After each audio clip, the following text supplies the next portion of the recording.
Hello, welcome to Harrow Park Model Railway. Today I'd like to show you my very early Princess locomotives, the earliest that I have in my collection from Rovex. This version came out in autumn 1951. There was an earlier version to that, but this was the first version with metal chassis as opposed to plastic chassis. I've took it out of the glass cabinet because I don't run it on the layout. The brass pickups here, because the wheels were made of plastic, so the wheels were non-conductive, um, prohibits this locomotive from running over points and crossovers. When it was first produced, it was designed just to go on an oval of track. I can show you it moving. The wheels turning. I'll put my thumb in front of the buffer so that I'll hold it in place. See, it's the XO1 motor, the very first motor, designed from the Zenith X5. And I'll show you in reverse. I'll hold on to the buffer.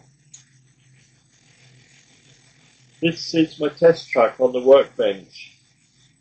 I won't be running this one on the layout today, but it'll just be staying on the test bench just to show you it. So it doesn't have much traction. It's got a metal or a lead weight in the body, but it doesn't seem to help all that much, and it does slip tremendously. So I'll show you. It does move a little bit. When a little bit of weight is put on there, it does get a bit of traction. So in reverse. Seems to go better in reverse, but oh, it did go that time. So there we are. So it's got the it's identifiable because it's got the Mark 1 pickups, the Mark 1 hook and eye, or a hook and loop.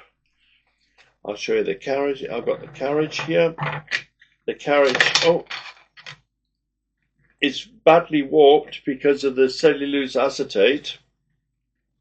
It was the plastic of the day, and it tended to warp. It was very shiny plastic, and it warped a lot.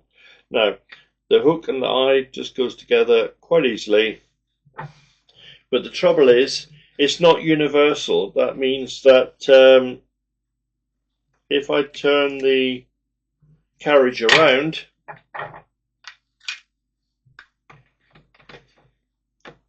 you've then got hook on hook. So it could only couple up in one when the carriage was in one direction.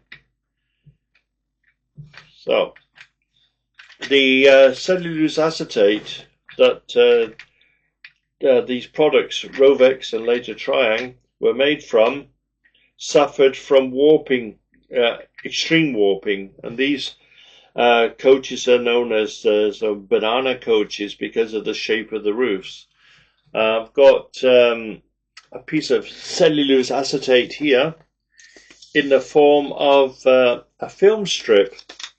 These that was the very earliest films in the cinema was made of cellulose acetate, and when these film reels were not on the reel, they would curl up very quickly and go out of shape and curl up just like the coach roof has done. Actually, that was flammable, so I wonder if the cellulose acetate in the coaches is also fire resistant or not. They came in two types. This is the first class. That's the first class carriage, and it came with its own box actually. Anyway, I've got one here. There's the box that it came in. Oh, turn it the right way. And it's got on the box. It's got on the doors there first class, and it's got the running number from the first class wagon, which is, let me have a look, 7573. And then on the box side it says Rovex Richmond Production, not made in, but production. The other coach, I'm going to show you put that to one side. I'm going to show you the other version, which was the third class. Almost identical, but it's got third class on the doors and a different running number. And the running number for that one was 27424. And it had its own box with the running number on it. Otherwise, the box was the same as the other one. The locomotive also had its own box, as you can see here. I sadly don't have the tender box.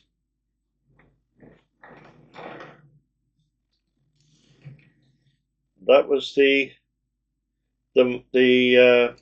earliest one I've got. I've got another one. This one, I'll put that one in front. This one is the next version, and this one is the first Triang version. It's got a different body. The body underneath says Triang on this one, and the other side made in England. But the very first one from Rovex is just blank. It doesn't have anything on there. It's easily identifiable because it's got the Mark II cup. Oh, I'll move it along. Let's move this first one out of the way. It's stopping me. This has got the early Triang coupling, and but that is not really an identification mark because the tenders can be swapped over. But on the body of this one, I'll take it off. I've left it unscrewed so that I can demonstrate what the motor looks like in a moment. So on this one, it's got the firebox door. The door has got a plate with a number on it. The other one doesn't have a number on it. It's just a smooth blank plate. Lots of other differences, like the lubrication injectors, the gauges in the cab, and a few other little points. The P classification on the cab under the window. All that all changed when the Triang version came out. They basically updated this. I can't show you up close with the camera that I've got, but I have put some pictures on the website for those interested in a closer look at that. This is the motor, the X01 motor.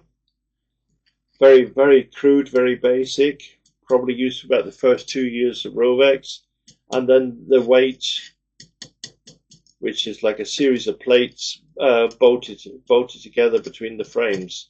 The frame had to be separated to remove the motor properly, whereas the later motors could, with one screw, be totally removed.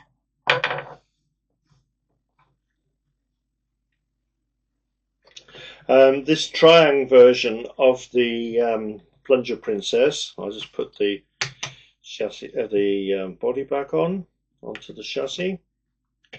I'll screw it all together later off camera. I've already explained about the couplings, that the couplings were an improved version, basically known as the Mark II couplings. Of course, with the Mark II couplings on the tender, you needed a Mark II coupling on the coach as well. So this was the update. It contained the Mark II couplings. which was far more effective, and it didn't matter which side the locomotive came for coupling up. So it was like a universal then with the coupling system, whereas the old system was a bit limited. That then changed actually to the next update, which I think came in January 1954, where the couplings had a weight underneath, sort of a half moon shape, a little weight, because the couplings were so light that they would come uncoupled during transit, during traveling, whereas these were a little bit of weight on the bottom, had that little bit more weight, so they didn't come uncoupled quite so easily. And of course, that little half moon shape was designed to work with the coupler, the automatic uncoupler, when it would go over the ramp. Yeah, like I said, these come out in 1954 in this version, and that was really the third version. You had this one in 54, you had this one 1953 with the earlier version of the same coupling, and then you had this one that came out in December 1950. That was the three versions that I've got of this coach. There was another version of it, I believe, which was polystyrene, so it didn't bend so much. Well, it didn't bend at all. What I didn't mention was that the Mark II version that I have with the triangle couplings, that one came out.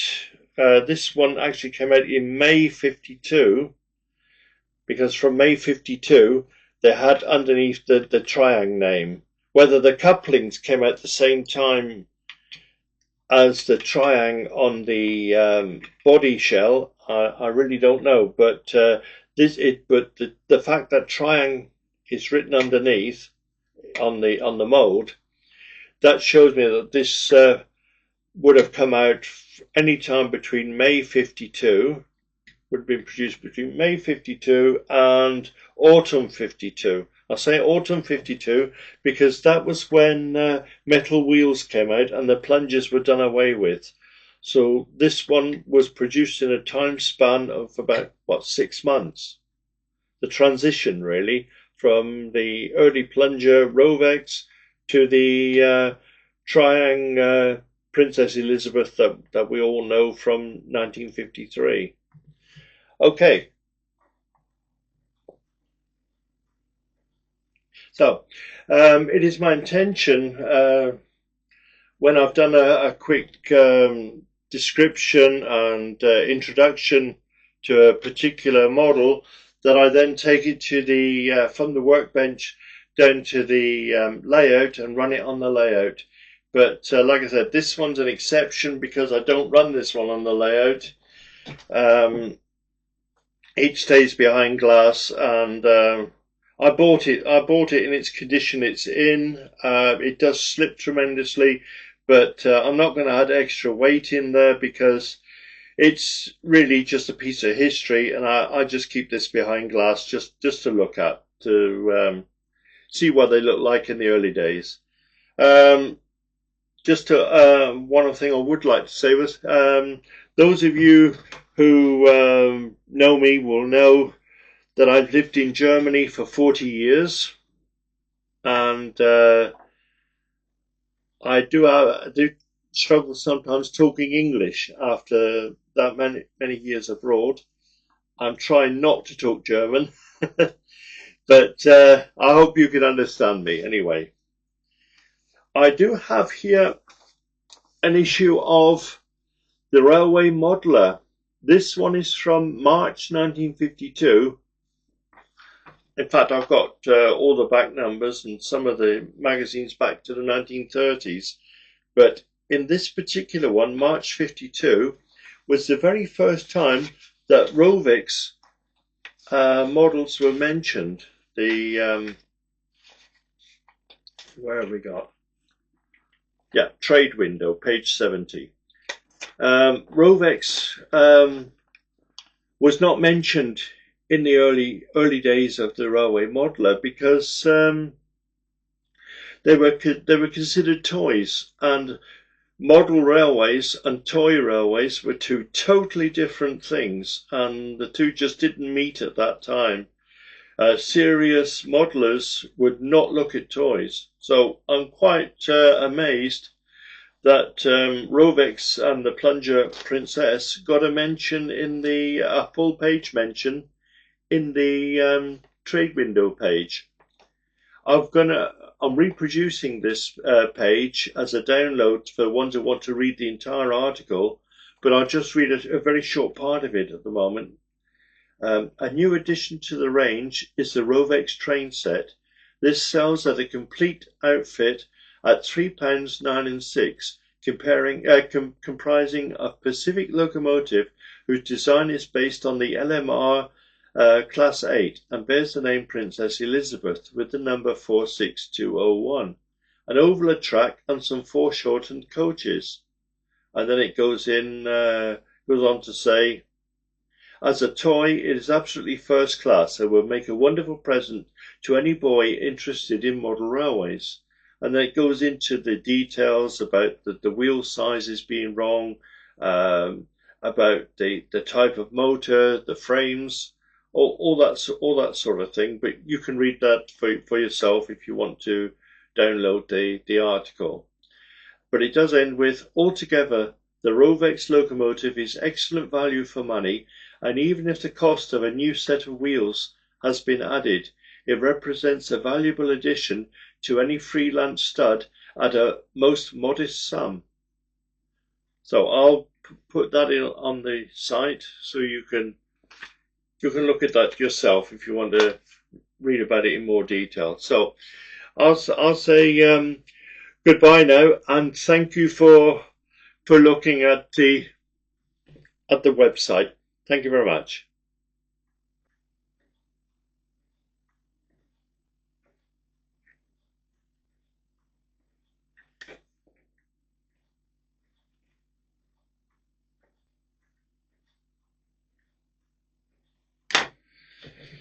Yeah.